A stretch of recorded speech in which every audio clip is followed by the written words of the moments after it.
जो स्त्री अपना कल्याण चाहती है, गोस्वामी तुलसीदास जी की चौपाई के अनुसार, जो आपन चाहे कल्याण, जो अपना कल्याण चाहता है पुरुष और जो अपना कल्याण चाहती है स्त्री, वह पर पुरुष और पर नारी से बचे।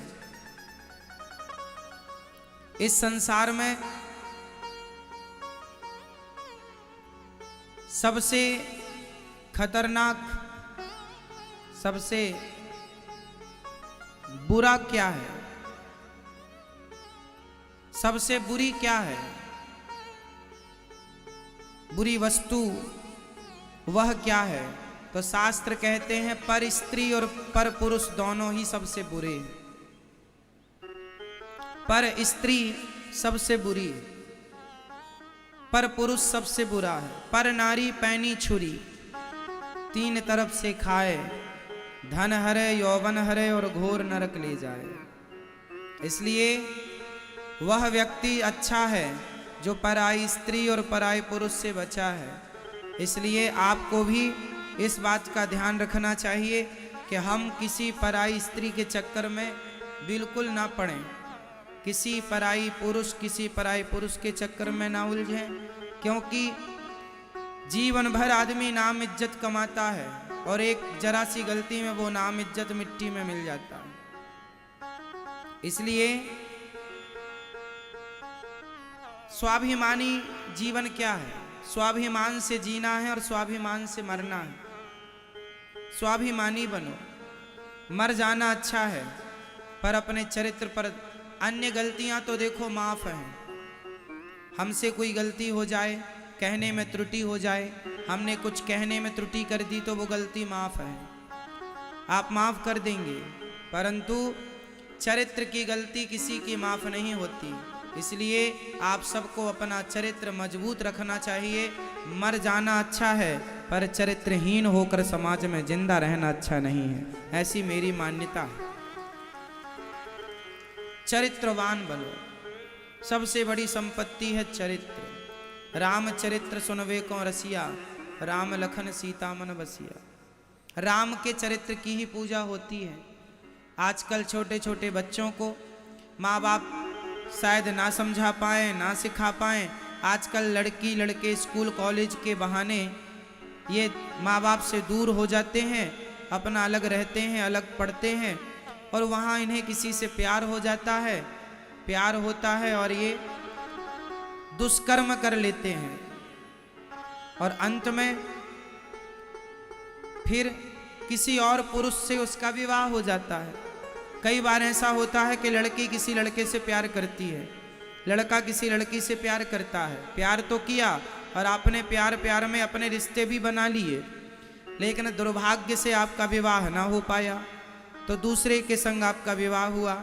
फिर वो स्त्री जो ऑलरेडी किसी पुरुष के संग रह चुकी है, अब वो अपने पति के संग रहेगी, तो क्या उसे समाज, चलो समाज की छोड़ दो, कोई नहीं देखा, कोई नहीं जानता, फिर भी भगवान तो जान रहे हैं।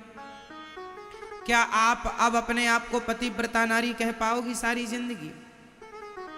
किसी से मत कहो अपने आप से, मैं आपसे झूठ बोल सकता हूँ, लेकिन हर व्यक्ति किसी और से तो झूठ बोल सकता है, लेकिन अपने आप से झूठ कैसे बोलेगा? कोई भी व्यक्ति अपने आप से झूठ कैसे बोलेगा? आप जमाने को झूठा बोल सकते हैं कि जी मैं शुद्ध हूँ गंगा की तरह, पर आप अपनी आंखों में आंखें डाल के बताइए कि आप ठीक हैं कि नहीं, आप पवित्र हैं कि नहीं। इसलिए हर लड़की को ये बात समझना चाहिए, हर लड़के को ये बात समझना चाहिए कि जब आप किसी की पत्नी बने तो बिल्कुल पतिव्रता नारी ही बने। जो पत्नी अपने पति के अतिरिक्त स्वप्न में भी, अब आप तो शादी के पहले ही संबंध बना चुके हैं किसी से, तो ये व्यवहार तो किसी वैश्या का हो सकता है, पतिव्रता नारी के ये लक्षण नहीं है, ये पतिव्रता नारी नहीं हो सकती। यदि आपने किसी और से संबंध बना लिया और फिर आपने शादी की, तो फिर आप समाज की नज़र में तो भले अच्छे हैं, क्योंकि किसी को कुछ ज्ञान है नहीं, पता नहीं, पर उस ईश्वर की नज़र में तो आप एक वैश्या ही हैं, क्योंकि ये कृत्य तो एक वैश्या का है। इसलिए कुछ गलतियां ऐसी हैं जो माफ नहीं है।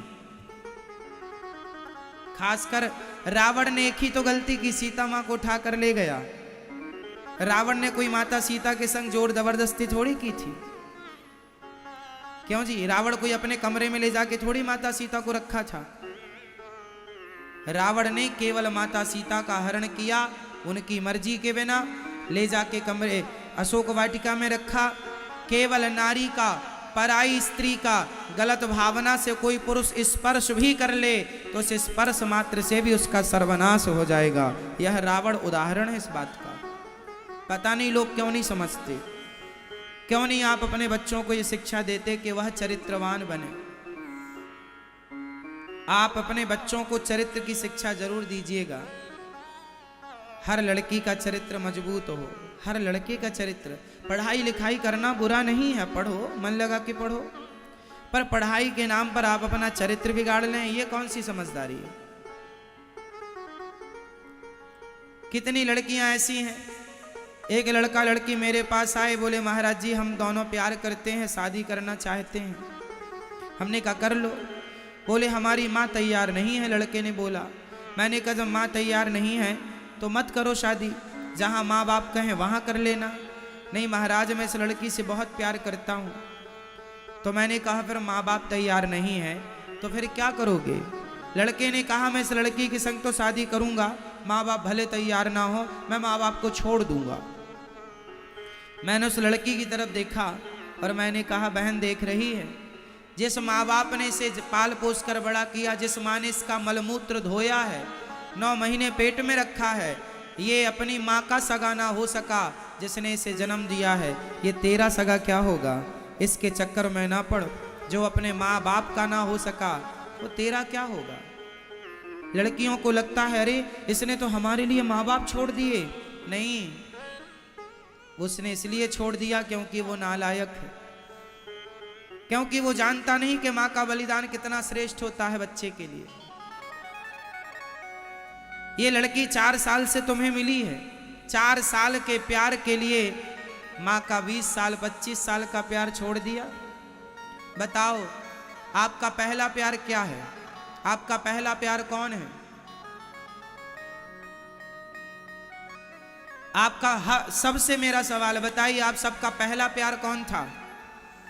बोलो, आपने पहली बार किससे प्यार किया था?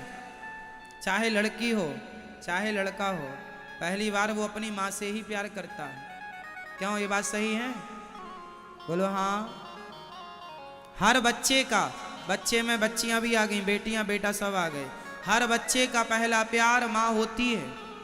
और लोग कहते हैं पहला प्यार भुलाया नहीं जाता, तो कहाँ गए वो लोग जो अपने पहले प्यार को भुला करके किसी लड़की और लड़के के संग भाग गए और अपनी माँ को सदा के लिए छोड़ दिया? तो ये पहले प्यार को ही तो भूल गए। माँ ही पहला प्यार होता है हर बच्चे का, इसलिए अपनी माँ का कभी दिल नहीं दुखाना चाहिए, अपनी माँ का सदा आदर करना चाहिए, सम्मान करना चाहिए। जहाँ माँ बाप कहें कोई लड़का पसंद है आपको, कोई लड़की पसंद है, बता दो। माँ बाप को लगेगा कि योग्य है तो शादी कराएंगे, आपके योग्य नहीं है। आप बेटा वर्तमान की जानते हो, भविष्य बड़ा होता है। शादी, आप तो केवल शादी करना चाहते हो, प्यार करते हैं शादी, केवल शादी ही सब कुछ नहीं होता। शादी के बाद आने वाली जो आपकी संतान है वह कैसी हो, समाज कल को आपको बच्चे, कल आपके बच्चे जब समाज में जाएंगे तो उन्हें क्या सम्मान मिलेगा? अरे इसकी माँ तो भाग के आई थी। आपके बच्चों को भी ताना सुनना पड़ेगा, तेरी माँ तो भाग के आई थी, भाग के तेरी माँ ने शादी की थी, तेरे पापा तो भाग के शादी किए थे, माँ कोई और है पिता कोई और है, ये तो वर्ण संकरी है। समाज में सम्मान नहीं मिलता ऐसे लोगों को, इसलिए आप श्रेष्ठ बने। जात समाज से भी श्रेष्ठ हो, कर्म से भी श्रेष्ठ हो, श्रेष्ठ बने सब प्रकार से। किसान खेत में बीज बोता है ना, समझिएगा, किसान खेत में बीज बोता है तो जो फसल स्वयं काटता है वो बीज नहीं बोता, सोसाइटी से अच्छी क्वालिटी का बीज लाता है किसान और फिर खेतों में बोता है, क्योंकि जितना अच्छा बीज बोएगा उतनी अच्छी फसल आएगी। बस यही है, माँ बाप जितने संस्कारी होंगे उतने अच्छे संस्कार का पुत्र पैदा होगा। माँ बाप वही है, एक खेत है, एक बीज है, और फिर फसल है संतान। फसल कौन है? फसल कौन है? संतान। अब आप जैसे होंगे फसल वैसी होगी। कई बच्चे बिगड़ जाते हैं, क्यों बिगड़ गए? क्योंकि कहीं ना कहीं गलती माँ बाप की है। बच्चों के बिगड़ने में गलती किसकी? आप लोग तो एक ही गाना गाती हो, महाराज हमारा बेटा सुनता नहीं है। यदि आपका बेटा नहीं सुनता तो आप असफल माँ बाप हो। आपका बेटा आपके कहने पर नहीं चलता सही रास्ते पर तो आप असफल माँ बाप हो। अरे एक मदारी भी बंदर को वश में कर लेता है, बोलो हाँ या ना? एक मदारी भी बंदर को वश में कर लेता है। सर्कस का मालिक शेर को वश में कर लेता है, हाथी को वश में कर लेता है। जब हाथी, शेर और बंदर को वश में किया जा सकता है तो तुम कैसे माँ बाप हो अपने बच्चों को अपने वश में ना कर पाए? इसका मतलब आप असफल माँ बाप हैं। यदि आप ये कहते हैं कि महाराज मेरा बेटा मेरी नहीं सुनता, तो ये आपकी कोई उपलब्धि नहीं है। आपको ये आपकी हार है, नाकामी है, आपकी अज्ञानता है। आपने अपने बच्चों को वो संस्कार दिए नहीं जो आप देना चाहिए था आपको। माँ बाप के द्वारा बच्चों को ऐसे संस्कार दिए जाएं कि बच्चे कभी रास्ता भटकने के पहले लाख बार सोचें कि हम ये रास्ते पर चलेंगे तो उसका परिणाम क्या होगा। कोई भी रास्ता पर चलने के पहले उसके परिणामों पर नज़र जरूर रखनी चाहिए कि हम ये काम करेंगे तो इसके परिणाम क्या होंगे। हम इस रास्ते पर चलेंगे तो इसके परिणाम समाज पर क्या असर होगा, औरों पर इसका क्या असर होगा। ये दास अनिरुद्ध, यदि मैं शराब पीने लग जाऊंगा तो बताओ मेरे शराब पीते ही हमारे देश के तमाम वो लोग शराब पीने लग जाएंगे जो नहीं पीते कि अरे अनिरुद्धाचार्य जी पीते हैं तो हम भी पिए। मेरे एक गलत निर्णय से मेरे संग 1000 लोग गलत निर्णय ले सकते हैं और मेरे एक सही निर्णय से 1000 लोग सही निर्णय ले सकते हैं। इसलिए ये मेरी जिम्मेदारी है कि मैं किस रास्ते पर चलूं और अपने अनुयायियों को किस रास्ते पर चलाऊं। ये मेरी जिम्मेदारी है। पिता श्रेष्ठ है तो आप श्रेष्ठ हैं तो आप सही रास्ते पर चलें और अपनी संतान को उसी रास्ते पर चलाएं। राजा श्रेष्ठ होगा और राजा श्रेष्ठ रास्ते पर चलेगा तो प्रजा भी उसी रास्ते पर चलेगी, और राजा गलत गया तो प्रजा भी गलत जाएगी। इसलिए बड़ों का धर्म है कि वो सही रास्ते पर चले। अब बड़े बड़े लोग जुआ खेलते हैं, बड़े बड़े लोग शराब पीते हैं, तो बच्चों का क्या दोष है? बोलो। इसलिए आप शराब पिएंगे तो आप अपने बच्चों को कैसे, किस मुंह से कहेंगे कि बेटा तुम शराब ना पीना? मैं आज आपको कह सकता हूं कि आप लोग शराब ना पिया करो। क्यों? क्योंकि मैंने आज तक शराब का स्पर्श नहीं किया, इसलिए कह रहा हूं। आप खुद शराब पीते हो, बाप शराब पीता हो और बेटे से कहे बेटा शराब ना पीना, तो क्या बेटे की बात, बाप की बात बेटा सुनेगा? बेटा तुरंत पलट के जवाब देगा पहले तुम तो सुधर जाओ। समाज को सही रास्ता वही दिखा सकता है जो खुद सही रास्ते पर चलता हो। जो खुद गलत रास्ते पर है वो समाज का सच्चा मार्गदर्शक नहीं हो सकता। इसलिए मार्गदर्शक की परम जिम्मेदारी है कि आप सही रास्ते पर चलें, और घर का मार्गदर्शक होता है पिता और माता। बच्चों का मार्गदर्शक कौन होता है? जोर से, जोर से, माता पिता। तो माता पिता जिस रास्ते पर चलेंगे संतान उसी रास्ते पर चलेगी। इसलिए आप शराब पीने के पहले 1000 बार सोचिएगा कि आपके शराब पीने का आपके बच्चों पर क्या प्रभाव पड़ता है, क्या पड़ेगा। आप मांस खाने के पहले 1000 बार सोचिएगा कि आपके मांस खाने के दुष्परिणाम क्या होंगे आपके बच्चों पर। क्या ये मांस खाना, शराब पीना क्या सही है? क्या झूठ बोलना, निंदा करना, चुगली करना, ठगना, लोगों को लूटना, क्या ये सही है? ये निर्णय आपको करने हैं। और यही रास्ते जो आप आज अपना रहे हैं, हो ना हो कल इसी रास्ते पर आपकी संतान चलेगी। 100 में से 90% बच्चे अपने माँ बाप के रास्ते पर ही चलते हैं, सिर्फ 10% बच्चे रास्ता चेंज करते हैं। आप इस बात को मानते हैं कि नहीं? बोलो हाँ या ना, जोर से। लगभग डॉक्टर का बेटा डॉक्टर, एडवोकेट का बेटा एडवोकेट, जज अपने बेटे को जज ही बनाना चाहेगा। मतलब हर फील्ड का आदमी श्रेष्ठ बन करके अपने बच्चे को भी, संतान को भी वही बनाना चाहता है। 90% सफल भी हैं, ओनली 10% अलग ट्रैक पकड़ लेते, अलग रास्ता। तो पहले आप श्रेष्ठ बनो, फिर उसी श्रेष्ठ रास्ते पर अपने बच्चों को चलाओ।